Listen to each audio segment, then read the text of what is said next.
jusqu'ici pour partager la parole avec le peuple de Dieu, les enfants de Dieu, les ministres de Dieu.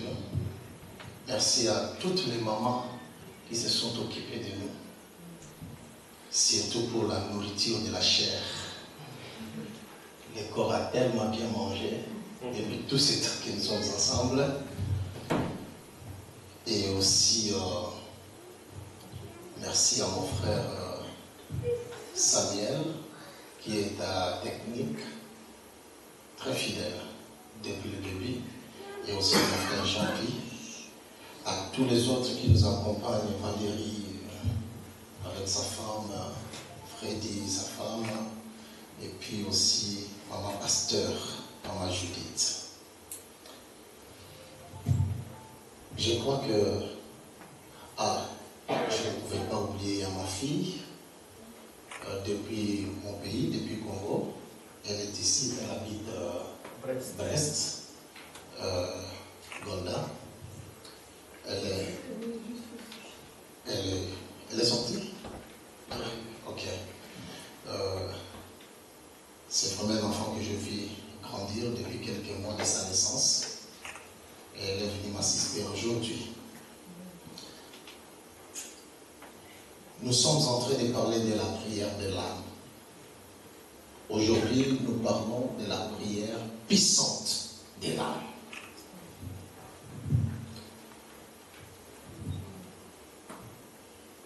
Je lis une portion de l'Écriture, Apocalypse chapitre 8.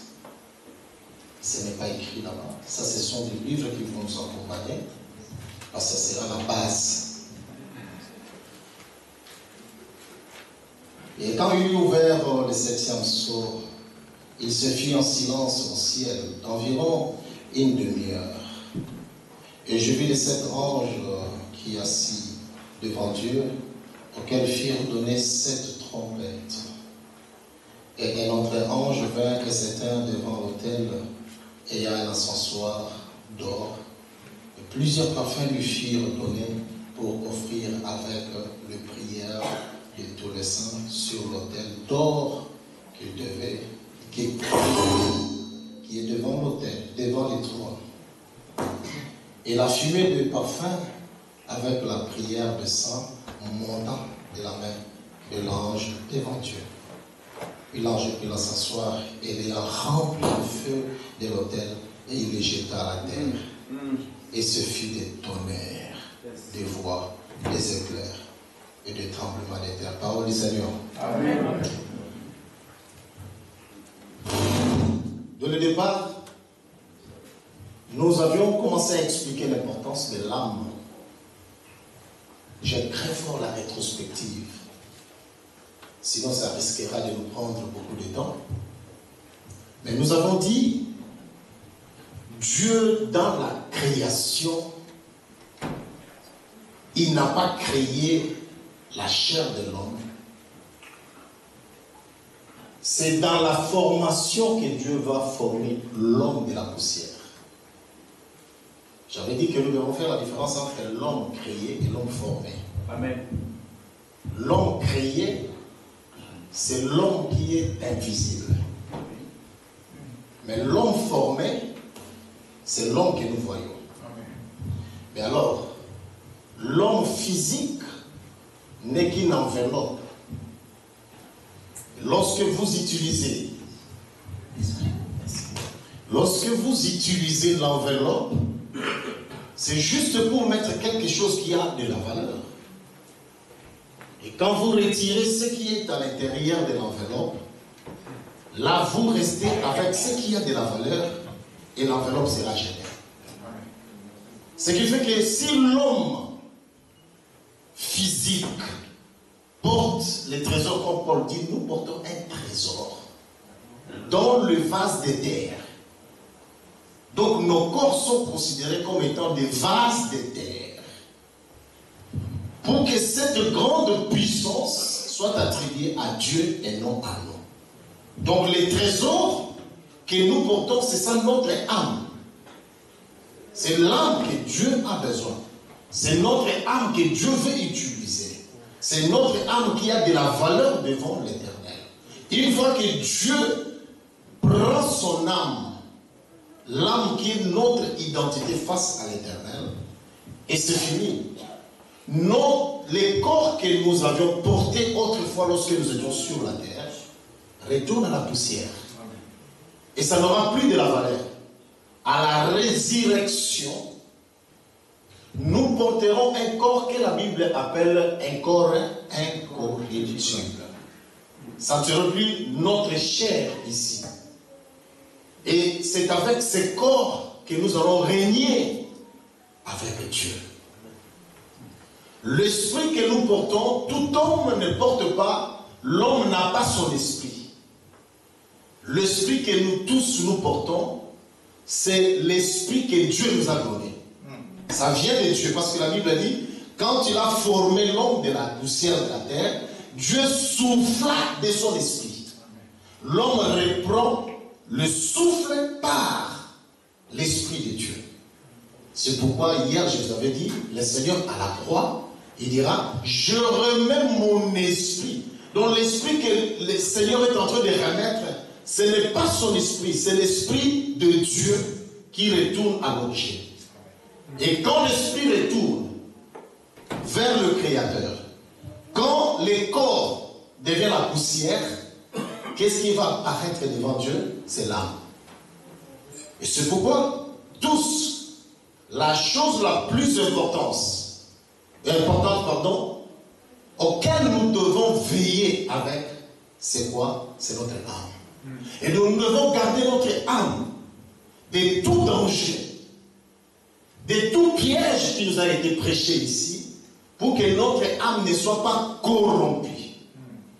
Maintenant, hier je vous ai parlé de la nourriture de l'âme. J'avais dit que le corps a une nourriture. Le corps que nous portons a une nourriture. Mais la nourriture que notre corps mange n'a rien à voir, n'a aucune influence. Je dis même pas une petite influence sur l'âme. Le corps a sa nourriture, l'âme aussi a sa nourriture. C'est pourquoi, à l'entretien de Jésus avec le diable dit au Seigneur, si tu es réellement le Fils de Dieu, change les pierres, que cette pierre devienne un pain.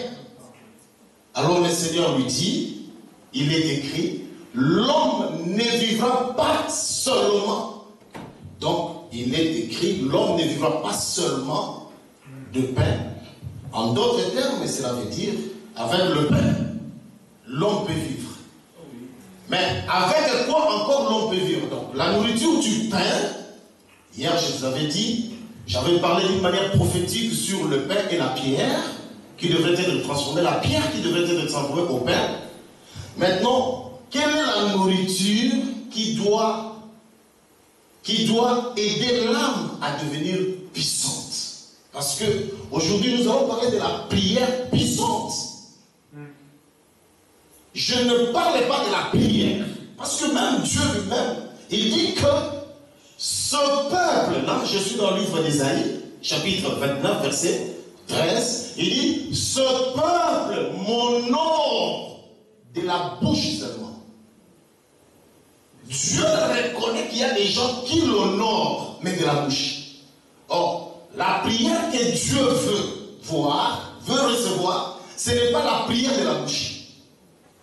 Ce n'est pas la prière qui intéresse Dieu. La prière qui intéresse Dieu, c'est la prière du cœur. Amen. Amen. Amen. Alors quand tu dis ce peuple m'honore de la bouche seulement, mais son cœur. Donc Dieu fait la différence parce que la Bible dit que la parole a la capacité de séparer la chair avec l'esprit et l'esprit avec l'âme. Mais quand je dis la parole a cette capacité, celui dont je parle ici, la parole, c'est Dieu lui-même. Parce que Dieu est la parole, comme j'avais dit, que Dieu n'est pas alpha, Dieu n'est pas oméga. Et la parole aussi n'est pas le commencement. Quand on dit que au commencement était la parole, cela ne veut pas dire que la parole c'est le commencement. Parce que quand on dit Dieu est alpha, c'est que Dieu a un début. Alors que Dieu n'a pas un début. S'il est un début, il est un début parce qu'il veut commencer. Et quand il commence par un début. C'est ce début-là qu'on appelle alpha. Mais avant qu'il ne commence, il vient de quelque part. Et c'est quelque part là qu'on appelle l'éternité. La parole n'est pas le commencement. La parole est le commencement parce que la parole a commencé. Mais en réalité, la parole est avant le commencement. Amen. Parce que tout ce qui existe au moyen de la parole. Or, ce qui existe au moyen de la parole n'existe pas au commencement. Amen. Donc, quand Dieu vient avec la parole, c'est pour créer. Et c'est pour faire un travail. C'est dans ce moment-là qu'il commence. Mais quand tu dis que ce peuple est mon nom de la bouche seulement, donc il veut déjà comprendre quelle est la prière que l'homme amène vers lui. Mais si la prière était facile, pourquoi est-ce que les disciples demandent à Jésus, Seigneur, apprends-nous à prier? Si la prière a été facile, il vient vers le Seigneur et dit, Seigneur, apprends-nous la prière. C'est que la prière, on doit l'apprendre, pas n'importe quelle prière. Donc il y a une prière qui traverse, il y a une prière qui monte. Et quand le Seigneur dit l'heure vient, elle est déjà là. Ou le vrai adorateur, on parle de vrais adorateurs. C'est-à-dire, si quelqu'un va adorer en Israël, il n'y a pas de problème. Mais on parle ici de vrais adorateurs. Parce que déjà, en Israël, il n'y a pas d'adoration. Ce qui faisait la constitution de la prière d'Israël, c'était les tabernacles. Donc pour faire la prière, tu dois voir le lieu saint. On doit voir le parvis. On doit voir le lieu très saint. On doit voir la cuve de rein. On doit voir l'autel de l'holocauste. On doit voir le pain de proposition. On doit voir l'autel du parfum. On doit voir le lieu très saint là où Dieu parlait. Il faut qu'il y ait toutes ces choses-là pour qu'il y ait la prière. Mais quand Jésus vient, la Bible dit que par Jésus, le rideau du temple était déchiré pour dire aux gens de ne plus aller au temple parce que là, Dieu n'exauce plus. Et quelle est la bonne prière qu'il faut faire avec puissance? Quelle est la bonne prière qui doit arriver vers Dieu? Quelle est la prière que nous devons parler pour que Dieu écoute? Parce que ces adorateurs n'iront ni à la montagne ni en Jérusalem. Mais ils vont adorer Dieu en esprit et en vérité. Et Jésus dit, ce sont là le vrai adorateur que le Père cherche. Il ne veut pas celui qui l'adore de la bouche, mais il veut celui qui l'adore en esprit et en vérité. C'est ça la bonne prière. Maintenant, il se passe quelque chose.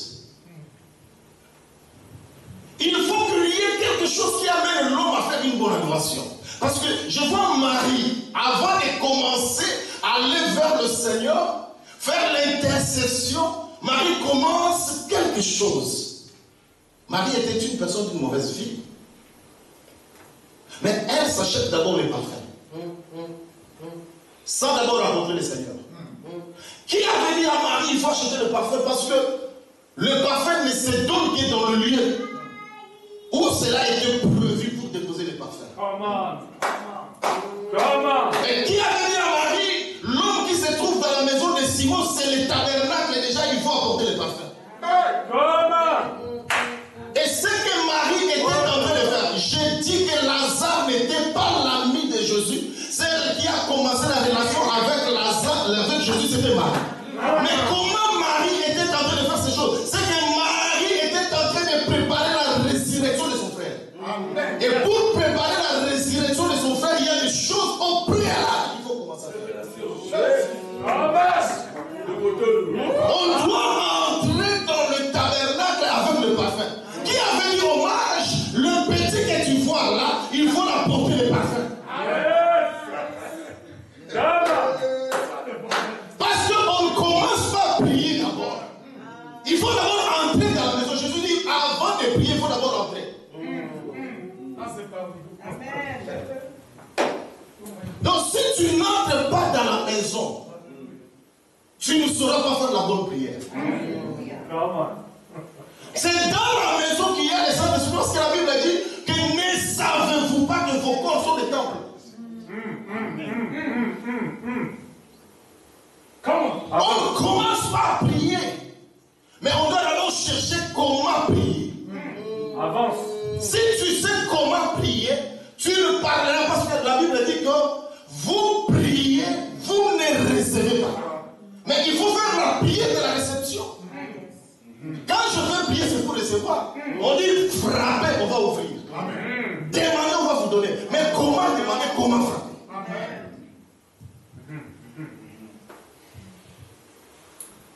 La prière, ce n'est pas parce qu'on a parlé. Hein.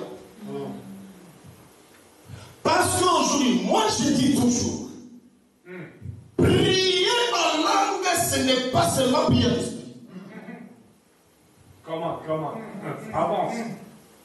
Tu peux prier. Celui qui n'a pas encore la parole, s'il prie en langue, il s'arrête. Mais celui qui a la parole ne s'arrête pas dans la prière. Parce que celui qui prie en langue n'a pas prié seulement en esprit. La prière en esprit, ce n'est pas prier en langue. Seulement. Comment? Prier en esprit. La Bible dit, de même, vous ne savez pas prier. Et vous ne savez pas quoi demander.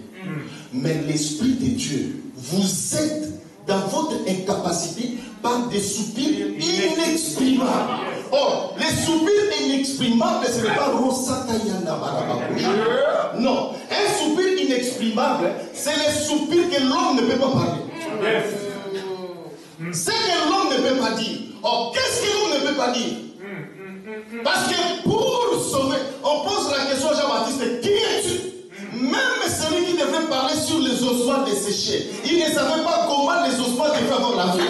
Est-ce que ça pourrait avoir la vie? Il dit non, je ne sais pas. Toi, tu le sais. Alors, c'est l'esprit qui dit au prophète, prophétise.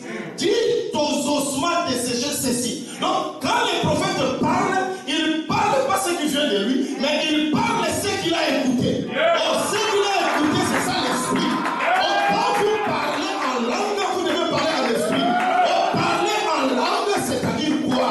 Parler en esprit. Jésus dit, les paroles que je vous ai dites sont esprit et vie. Donc c'est qu'est-ce qui est esprit et vie? C'est la parole. Donc prier en esprit, c'est prier au moyen de la parole. Remarquez bien, ceux qui prient beaucoup en langue ne savent pas comment prier dans la parole. C'est le problème. Ils prennent plus le temps d'arriver. Mais dis-lui de parler devant Dieu. Or, Dieu n'a pas besoin de ça. Mais Dieu ne répond qu'à Dieu. Dieu ne parle qu'à Dieu. Dieu ne connaît que Dieu. Quand Jésus lit avec le diable lit, il est écrit. Et quand le diable arrive dans le jardin, il pose la question, qu'est-ce que Dieu vous a dit? Donc c'est que la prière n'est pas dans ce que tu dis, mais la prière est dans ce que tu entends. Parce que la Bible dit, la foi vient de ce qu'on entend, et ce qu'on entend vient de la parole. Amen.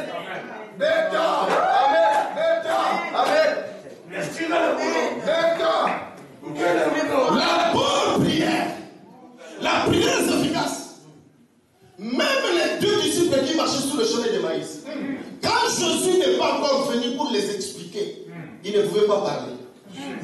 Ils étaient dans le trouble. Ils ne savaient pas parler de la résurrection. Mais quand Jésus vient, il pose la question. Parce qu'il voulait ouvrir leur intelligence. Vous parlez de quoi? Il parlait des choses qu'ils ne comprenaient pas. Mais il fallait que Dieu lui-même, le propriétaire de la chose. Personne ne veut prêcher Dieu. Personne. Jésus. Dieu ne se prêche que lui-même. Jésus était là avec eux. Il a posé la question, vous parlez de quoi? Il dit, mais nous parlons de Jésus. Mais Jésus était là. Et il commence à expliquer Jésus mal. C'est Jésus lui-même qui prend la parole. Qui leur explique. Qu'est-ce qu'il vous avait dit? Qui parle? Jésus. Il explique, Jésus. Donc c'est Jésus qui s'explique lui-même. Donc la parole de Dieu s'interprète d'elle-même. La bonne prière ne se fait pas dans notre parler. Mais nous devons chercher quelle est la volonté. J'aime Anne. Quand elle prie pour chercher un enfant, elle ne cherche pas un enfant pour elle-même. Parce qu'Anne avait déjà compris qu'il y avait un problème dans les temples.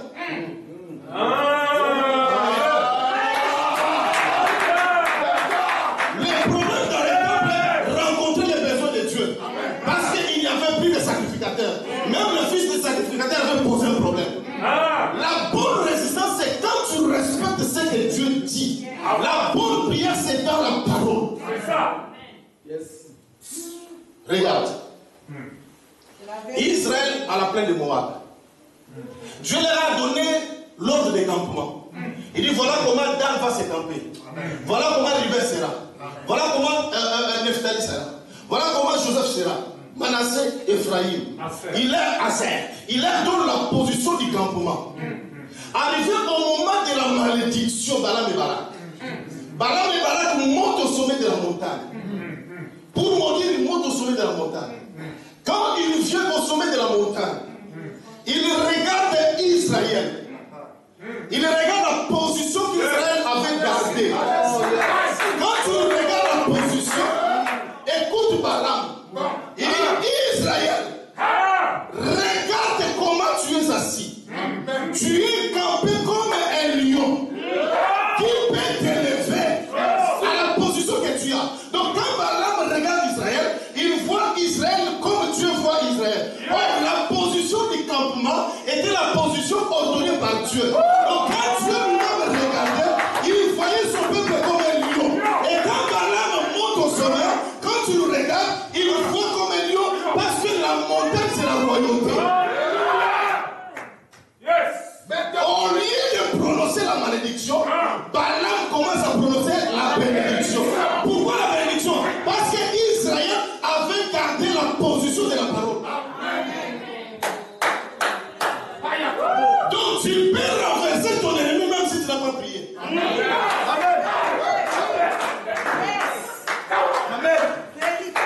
Tu peux recevoir même quand tu n'as pas prié. Quand Dieu te demande, il t'a pas dit de demander l'argent. Parce qu'il dit, toutes ces choses, ce sont les païens qui en ont besoin. Mais votre Père Céleste, c'est de quoi d'autre vous avez besoin.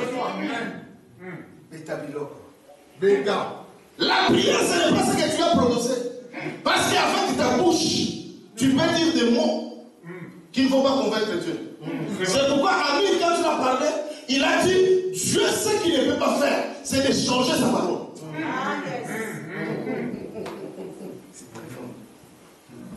La prière efficace. On dit cet ange, je ne sais pas les détails de l'Apocalypse. Lorsqu'il est en train de faire sa prière, il fait la prière avec le parfum. J'apprécie Marie, elle entre dans la maison de Simon et ne toque pas. Comment? Mais elle était une personne de péché. Exact. Elle entre avec le parfum sans toquer.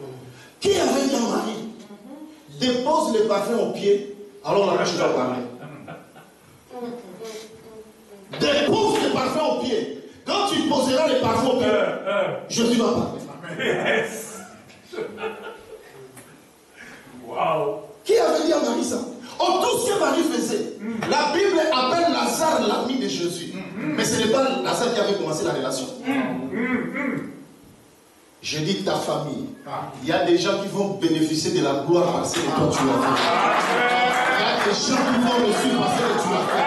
Parce que Dieu se souvient toujours de notre relation. Il n'oublie jamais ce qu'il a fait pour nous. Et ce que nous avons fait pour lui.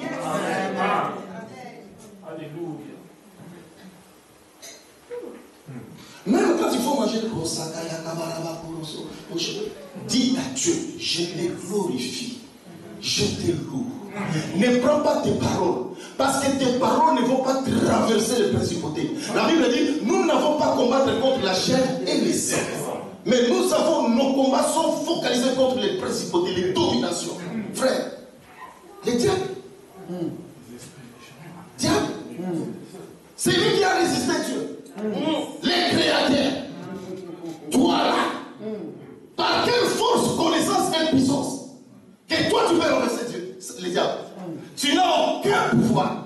Si Jésus n'était pas venu, si Jésus n'était pas là, même Jean dans l'île de Patmos, la Bible dit, il a entendu une voix qui disait, qui est digne d'ouvrir les livres et d'en rompre les sceaux. La Bible dit, il y a eu silence. Personne ne fut trouvé digne d'ouvrir les livres, ni de les regarder. Jean pleurait amèrement parce qu'il n'y a eu personne. Si le premier apôtre a pleuré parce qu'il n'y avait personne, Si le premier disciple a pleuré parce qu'il y a une personne, donc c'est que le livre qui était fermé, c'était le livre de la rédemption. Parce que l'ouverture du 7 sceaux, c'est le mystère du diable caché qui doit être révélé. Les chevaux, c'est le diable lui-même. C'est les cavaliers. Quand tu chantes, les chevaux, c'est l'animal du bataille. Mais qui connaît les stratégies du diable? Qui sait percer le mystère du diable? Qui sait suivre le diable là où il est caché? Si c'est que c'est lui qui l'a créé. Et Jean savait que si le livre continuait à être fermé, les gens vont mourir. Et le pleur du prophète, c'était parce qu'il y avait personne. Mais dans ce pleur, la Bible dit, il a entendu une voix qu'il appelait. Et cette voix lui dit, Jean, ne pleure plus. Voici les lions de la tribu de Juda. C'est lui qui fait trouver, dit, d'ouvrir le livre et de les regarder. Et de rompre les 7 sceaux. Lorsque Jean regarde, on dit, c'est les lions. Quand il a entendu quoi? Les lions. Oui, je crois qu'Israël doit entendre, c'est les lions. Mais quand tu le regardes, ceux qui l'ont vu, ils n'ont pas vu les lions. Mais nous n'avons pas vu le lion. Nous avons vu quoi? L'agneau. C'est l'agneau qui fit trouver dire. Mes amis, un grand mystère. Et quand l'agneau vient, c'est l'agneau qui prend le livre. Et il ouvre le livre. C'est ça le mystère de 7 sceaux. Quand nous reviendrons prochainement, on parlera sur les 7 sceaux. Maintenant, les 7 sceaux sont ouverts. Le livre n'était plus fermé. Le livre qui avait le mystère du diable et le plan de la rédemption, ce livre était maintenant ouvert. Alléluia. Tout ce qui était caché est révélé. Tout ce qui était difficile devient facile. La Bible dit que le châtiment qui nous donne la paix est tombé sur nous. C'est par ce même Christ que nous sommes sauvés. Ainsi donc, l'Apocalypse dit, je vis un ange puissant. Je suis dans l'Apocalypse 10. Il venait du ciel. Cet ange ne venait pas de l'Amérique, ni de la France.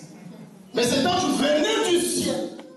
Il était enveloppé d'une nuée. Son regard était comme le soleil. Il avait le pied comme si c'était embrasé par le feu. Il descendait, il criait d'une voix forte. Mais il tenait un livre ouvert. Et la Bible dit, il posa son pied gauche sur la terre et il posa son pied gauche sur la mer. Mais pourquoi cet ange puissant doit poser son pied sur la terre et sur la mer? Parce que l'Apocalypse 13 nous dit ceci. Je vis une bête sortir de la terre. Et je vis une autre bête sortir de la mer. Or la bête qui sortait de la mer, il avait la forme monstrueuse. Et celui qui sortait de la terre était comme un agneau. Mais quand il parlait comme un dragon. Donc le mystère du diable était dans la mer. Or la mer ce sont des nations. La terre c'est Israël. Mais là quand cet ange-là descend, l'ange puissant de 10, il pose le pied droit sur la terre, il pose le pied gauche sur la mer. Pourquoi? Parce qu'il savait que la bête sort de l'eau et une autre bête sort de la terre. Et il pose le pied pour maîtriser la puissance de bête. Comment? Ça, ce n'est pas le mystère de l'homme. Et pourquoi il posait ça, le livre ouvert? Pour dire le mystère qui nous fait mal. Le mystère de maladie. Le mystère des problèmes. Le mystère des tourments. Un seul l'a pris à la croix et il les a maîtrisés. Amen. Yes. Jesus. Mon cher ami, la bonne prière, la prière puissante, ce n'est pas ce que tu dis. Qu'est-ce que tu connais de Dieu? Qu'est-ce que toi tu es? S'il y avait personne qui fut trouvé dit, il y a un seul qui est venu. La Bible dit, car Dieu a tant aimé les morts, il a donné son fils unique, afin afin que quiconque croit en lui ne périsse point, mais qu'il ait la vie éternelle. Mes amis, revenez en Jésus. Amen. Que ce livre de la loi ne s'éloigne point de ta bouche. Médite-le jour et nuit. Aujourd'hui, nous sommes venus des TikTokers, des WhatsAppers. Comme j'avais dit hier, les enfants de Dieu ne viennent plus à l'église. Ils suivent la prière en ligne. Ce sont les œuvres du diable. Lorsque les frères sont ensemble, c'est là où Dieu verse son nom. Amen. C'est bien connu. Aujourd'hui, les enfants de Dieu ne savent plus donner l'offrande. Les enfants de Dieu ne donnent plus de dîmes. Mais ils prient. En ligne. Frère, laissez-moi. Ça m'inquiète. Où sont nos origines? Où est la base de la doctrine? Où est la véritable parole? Nous sommes entrés dans le système, mais nous avons oublié le système qui nous a sauvés. Nous poursuivons l'intelligence des humains. Nous ne pouvons plus dire la vérité. Et la vérité a été plus captive. Parce que nous craignons les hommes. Parce que nous ne pouvons pas leur dire la vérité. Parce que nous pensons que si nous disons la vérité, ces gens vont nous quitter. On défend la vérité. Même Jésus a dit à ses disciples, si vous ne supportez pas cette parole, allez-y. Allez-y. C'est le temps où tu ne vas pas accepter la vérité. Et toi, tu ne m'as pas choisi. Je n'ai jamais accepté être esclave de l'église. Amen. Amen. Je suis l'esclave de la Bible, étant monté à non. Il a aimé avec les captifs. Donc si nous sommes captifs pour l'éternel. Mais pour l'église, nous sommes un don. Et quand nous quittons la captivité, nous revenons comme un don. Et si tu veux être béni, il faut que tu me regardes comme un don. Même si j'ai mon salaire, tu vas me donner ta dîme. Même si toi tu es mon chef, tu vas me respecter parce que je suis ton pasteur. Amen.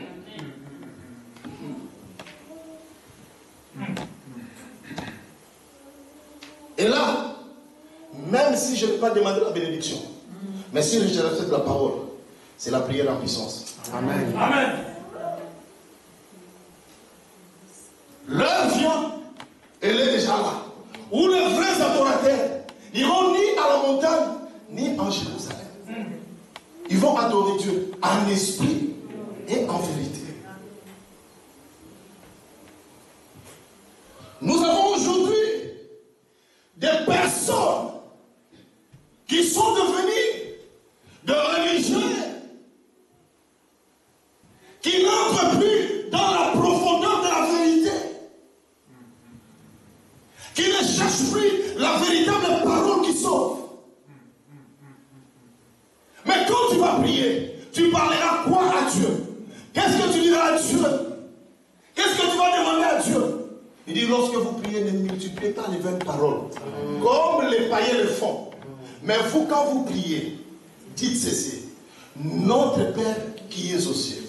Je répète pour dire que la prière de notre Père n'a jamais été une récitation. Effectivement. La parole de notre Père est un modèle à suivre, Amen. mais n'est pas une récitation. Tu peux dire notre Père qui est aux cieux, mais dans ton cœur, tu n'as jamais considéré que l'Éternel est au-dessus de ta vie, ni au-dessus de ton travail, ni au-dessus de tout ce que tu fais. Mais comment tu peux dire notre Père qui est au ciel, si dans le cœur, tu ne l'as pas encore considéré? Donne-nous aujourd'hui notre pain quotidien. Frère, quel est ce pain qu'on va te donner aujourd'hui que tu vas commencer à manger tous les jours? Mais c'est la même chose qu'il a dit. Vos pères ont mangé le pain, ils sont tous morts. Mais moi, je suis le véritable pain. Donc ce pain-là a été brisé. Brisé à cause de nous. Il a souffert à cause de nous. C'est pourquoi j'apprécie beaucoup Joseph en prison. Lorsque les deux personnes arrivent en prison, ils donnent les rêves à Joseph. Ah, frère Jean. L'autre dit, et moi j'ai donné les pains au roi. Voilà ce que je rêvais. Et c'est lui qui donne le vin. Il dit, moi je donne le vin au roi. Voilà ce que j'ai vu. Joseph le regarde. Il dit, toi tu donnes le pain. Quand tu sortiras de cette prison, quand tu arriveras à côté du roi, tu mourras. Mais celui qui donne le vin, il dit, toi, tu seras rétabli dans ta place. Oh, j'apprécie Joseph. Qui t'avait dit? C'est pourquoi ce jour-là, un monsieur dans la chambre haute, il prend le pain, parce que c'est lui qui était le pain, les panatiers. Il dit ça, c'est mon corps qui sera brisé à cause de vous. Mais le vin, Jésus prend le vin, il dit, je désire vivement boire ce vin avec vous, mais je ne prendrai plus cela jusqu'à ce que cela soit accompli dans le royaume de mon Père. Donc le vin quitte jusque dans le royaume, mais le corps sera brisé et jeté. Donc, Jésus qui est mort à cause de nous, il va nous transporter dans son esprit pour que nous arrivions là où il est. Donc c'est la parole qui a été sacrifiée pour nous amener vers le Père. Et si aujourd'hui la parole n'est pas ton cheval de bataille, combien de fois as-tu lu la Bible? Combien de fois as-tu cherché les promesses de Dieu? Combien de fois as-tu cherché la parole qui te donne la gloire, le succès, la puissance?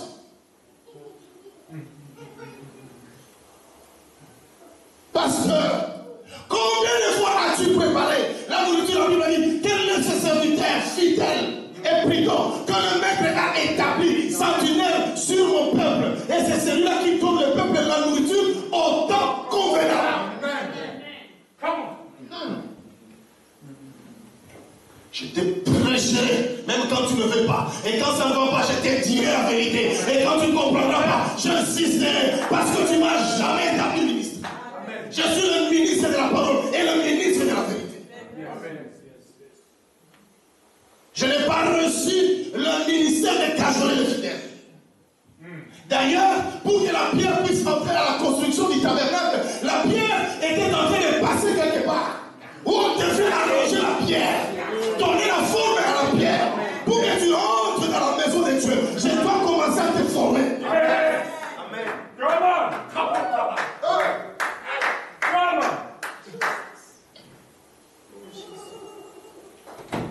Aujourd'hui, les brebis ne sont plus derrière le berger. Mais c'est les bergers qui sont derrière les brebis. Si je touche trop, ils vont appeler la police.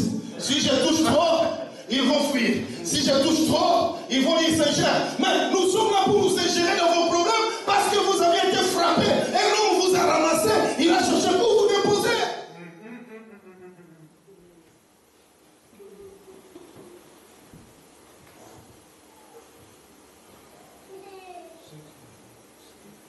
La parole puissante de l'âme ne se prononce qu'au moyen de la parole.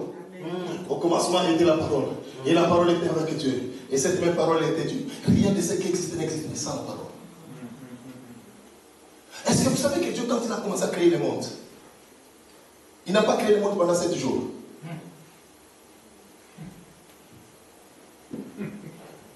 Il a créé le monde pendant 3 jours, il s'arrête.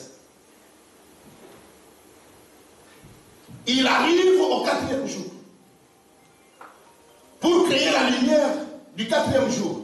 Dieu retourne au 1er jour. Il dit à la lumière du 1er jour, crée pour moi le soleil, la lune et les étoiles. Donc les étoiles du 4e jour ont été créées par l'ordre donné au 1er jour.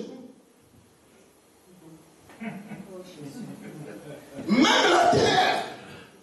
Dieu a créé la terre, il termine. Mais au lieu de créer les fruits, Dieu donne la parole à la terre. Il dit, terre, produis pour moi. Amen.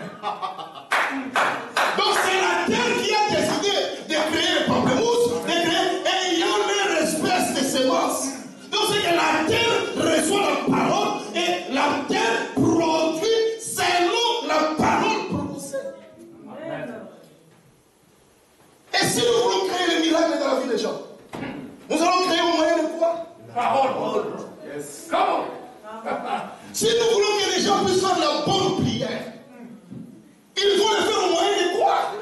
Mais si maintenant aujourd'hui les gens refusent la parole, c'est qu'ils refusent leur propre gloire.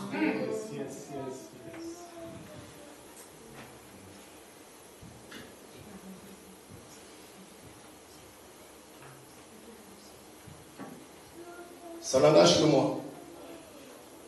J'ai commencé à être pasteur à l'âge de 22 ans. Je me suis marié à l'âge de 24 ans. Depuis ce jour jusqu'à aujourd'hui, je n'ai jamais demandé quelque chose à Dieu. Rien. Je n'en ai même pas besoin. Mais je surveille le monde entier. Quel est le pays que je n'ai pas visité? Les jours que mon enfant est mort, pendant le deuil, j'ai dit enterrer cet enfant. Quand vous verrez ma femme grosse, dans son ventre, il y aura des enfants. Amen. Je n'avais pas prié, j'avais dit. On a enterré mon enfant.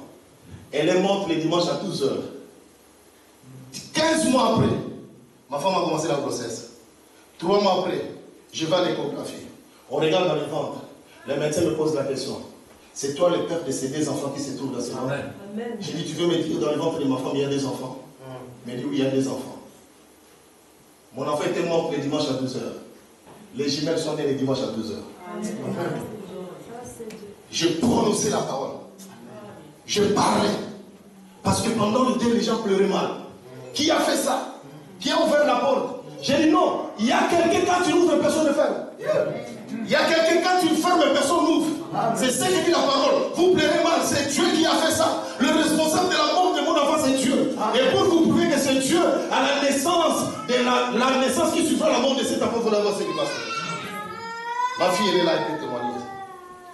Mes jumelles aujourd'hui, 22 ans. Juste aujourd'hui. Quoi? Le pouvoir de la parole. Amen. Chaque fois, on n'est pas obligé de prier. Il y a des moments qu'il faut commander à la nature. Amen. Qui a dit allons-y de l'autre côté, c'est Jésus. Mais il arrive dans la marque, il dort. Est-ce qu'il dormait? Est-ce qu'il dormait? Pourquoi? Parce que il craint pendant 5 jours. Il arrive le 5e jour, il s'arrête. Mais quand tu craignais pendant 5 jours, est-ce que dans sa tête, il ne savait pas qu'il va faire quelqu'un qui serait responsable? Il le savait. Parce que la création du 1er jour jusqu'au 5e jour, Dieu savait qu'il y aura un responsable de cette création. Et il arrive au 6e jour, il dit créons à notre image, selon notre ressemblance. Qu'il fasse quoi? Qu'il domine. Donc qui a donné l'ordre de dominer? C'est Dieu. Dieu crée les animaux, mais il dit à l'homme, donne-moi les noms des animaux. Et l'homme donne les noms des animaux et Dieu accepte. Il dit, on appelle ça l'agneau. Dieu dit, je suis l'agneau de Dieu. Il dit, ça c'est le lion. Il dit, moi je suis le lion de la tribu de Juda. Mais qui a donné le nom? C'est l'homme, non? Le 6e jour, Dieu crée l'homme. Il dit, domine. Il arrive le 7e jour, il fait quoi? Il se repose. Donc, pourquoi il se repose? Parce qu'il était fatigué? Non. Dieu s'est reposé parce que déjà le 6e jour, il a son remplaçant. Ah yes. Il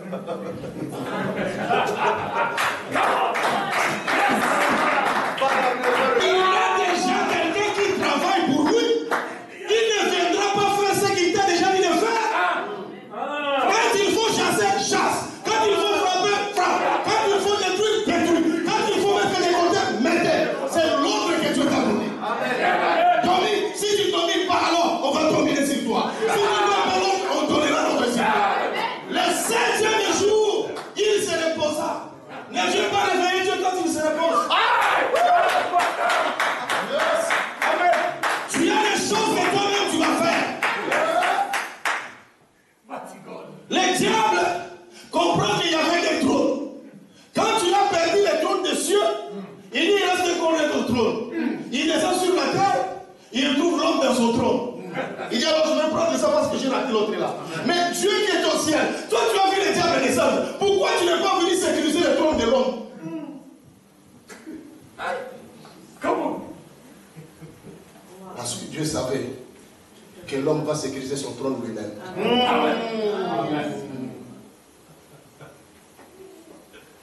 C'est pourquoi il naviguait avec ces gens. Il est dormi.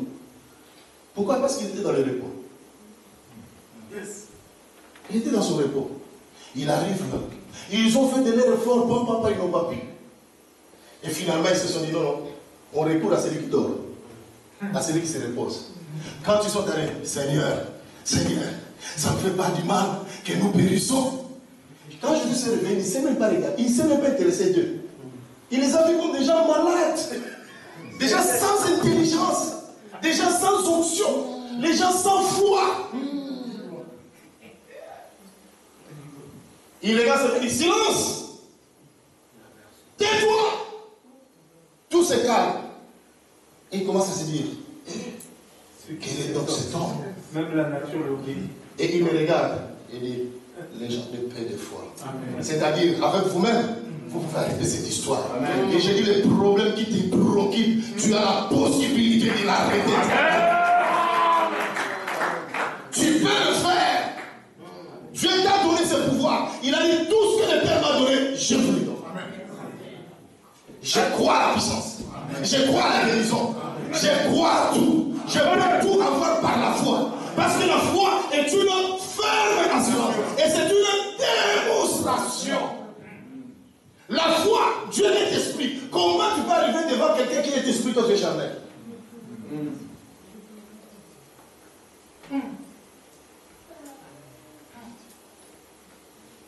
La seule chose qui peut nous permettre d'atteindre la dimension de Dieu. Tu sais, avec la foi, tu peux prendre ce qui est dans la main de Dieu, même si Dieu ne te le donne pas. Ah oui. Mais je te dis, la foi te permet d'entrer dans la maison de Dieu, prendre ce que Dieu t'a privé, même s'il ne veut pas. Alors quelqu'un me regarde et dit, qu'est-ce que le docteur est en train de dire? Mais je vais t'expliquer, je suis là pour t'expliquer. Parce qu'une femme était malade, Jésus avait la guérison. La femme s'est dit en elle-même, si elle-même a créé même l'endroit de sa guérison. Qui avait la guérison? Jésus. Qui était malade? La femme. La femme n'a pas demandé à Jésus, guéris-moi. Qui avait la guérison? Jésus. La femme va avoir quoi? La guérison. Elle s'est dit en elle-même. Yes. Si je peux. Elle est arrivée. Elle touche Dieu. Dieu sursaute. Quelqu'un m'a touché. Quelqu'un m'a touché. La foi te donnera. Dieu obéit la foi. Dieu écoute la foi. Dieu réagit à la foi. Or, une fois fait ce qu'on attend, la prière efficace, c'est la prière de la foi au moyen de la parole. Amen.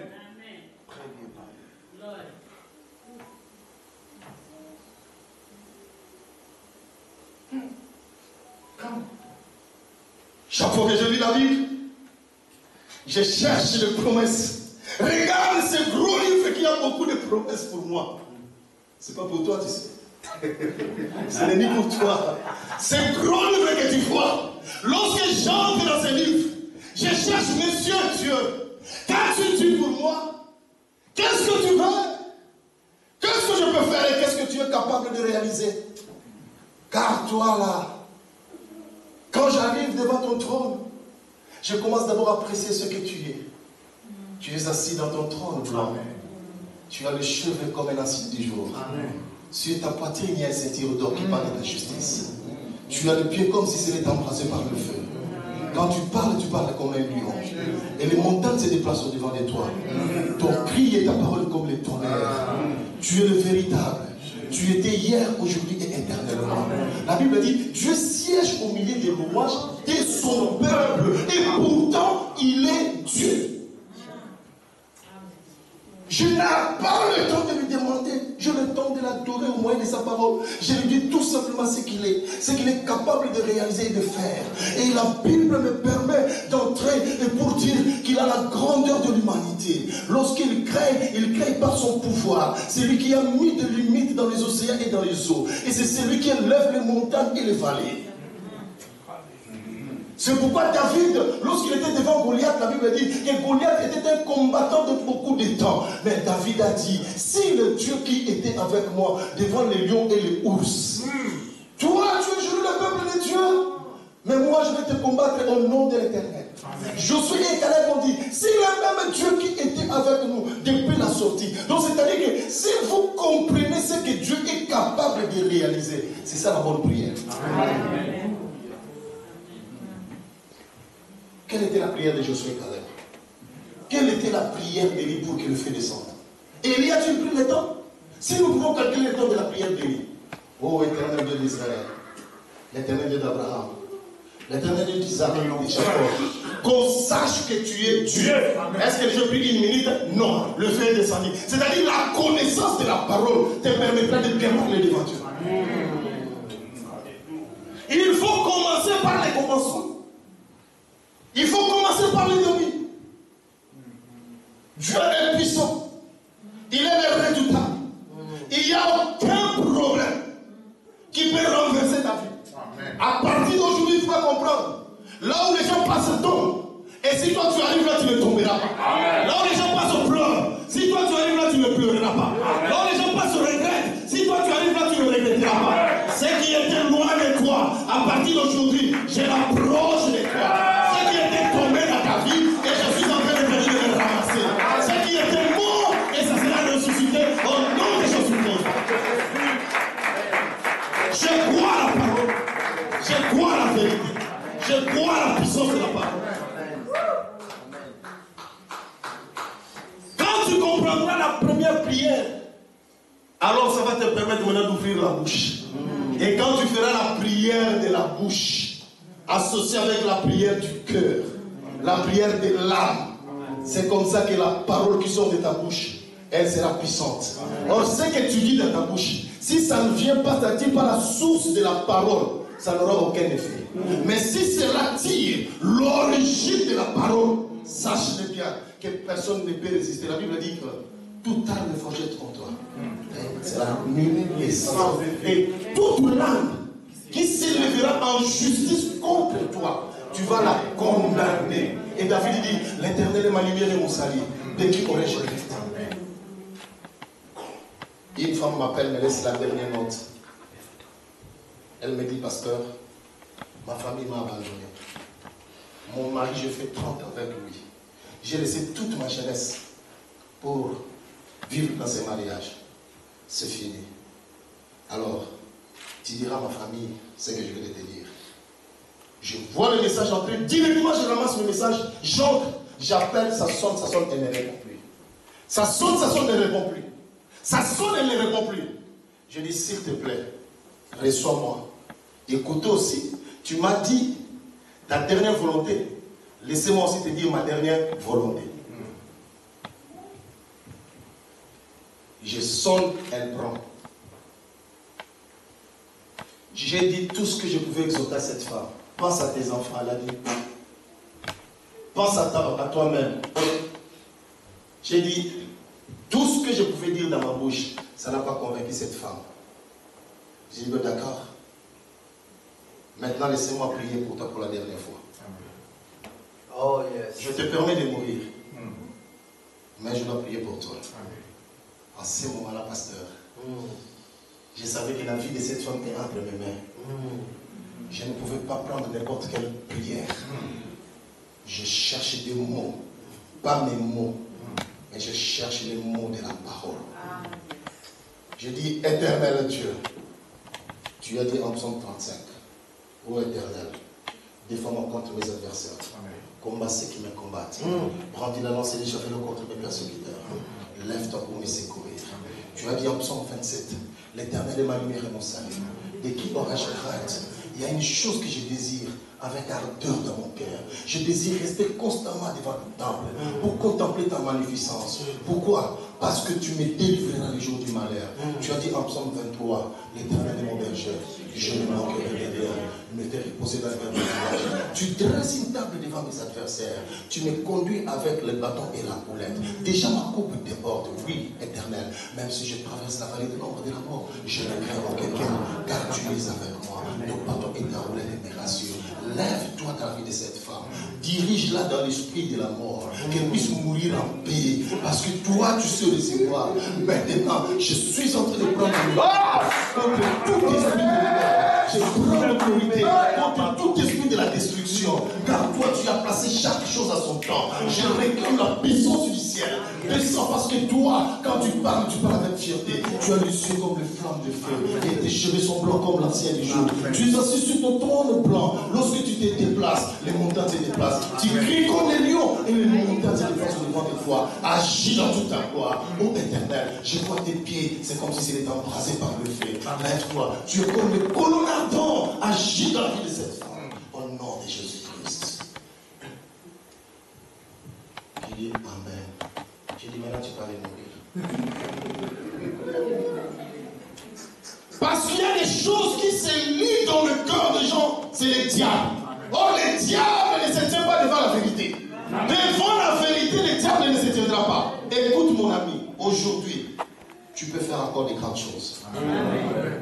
Tu peux encore réaliser des grandes choses. Amen. Ne désespère plus. Amen. Devant toi, il y a un chemin. L'Éternel est le chemin. Amen. La vérité. Amen. Et la vie. Amen. Désormais, tout ce que tu as cherché de loin, tu le verras s'approcher. Tout ce qui était tombé dans ta vie, tu vas le ramasser. Tout ce qui était compliqué, ça deviendra facile. Si tu avais besoin de la maternité, tu vas le recevoir. Si tu avais besoin d'une maison, tu vas le recevoir. Si tu avais besoin de la grandeur, tu vas le recevoir. Si tu avais besoin de l'autorité, tu vas le recevoir. Tout ce que tu as cherché pendant beaucoup de temps, aujourd'hui, je parle comme le prophète. Tout ce que tu avais cherché pendant beaucoup de temps, aujourd'hui, je parle comme le prophète. Tous les ennemis de ta vie, ils auront pris l'autorité sur ta vie. Je lève ton ministère au nom de Jésus-Christ. Je lève ta grandeur au nom de Jésus-Christ. Je lève ta maison au nom de Jésus-Christ. Je lève au nom de Jésus-Christ. Tout année qui a été forgé contre toi sera nul sans œuvre. Désormais, c'est la parole de Dieu habite en toi. Désormais, plus personne et plus rien ne se tiendra au devant de toi. Tu dresseras une table devant tes adversaires. À partir d'aujourd'hui, là où c'était difficile, ça devient facile. Ce qui était tombé, tu vas le ramasser. Ce qui était mort, tu vas le ramasser. Et cela va ressusciter au nom de Jésus. Et je bénis ta maison, je bénis tes affaires, je bénis tes relations.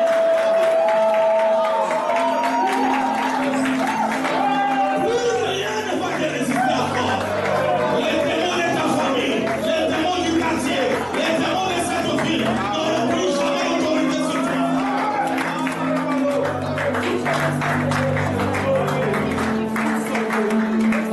Personne, je dis personne. Je suis venu ici en France pour te donner encore de l'assurance. Il y a encore de l'espérance pour ceux qui vivent encore. Que la parole que nous avons prêchée aujourd'hui, que cette parole change la finance. Que cette parole change la finance. Que cette parole te change de relation. Que Dieu oriente tes paroles vers toute ta bénédiction.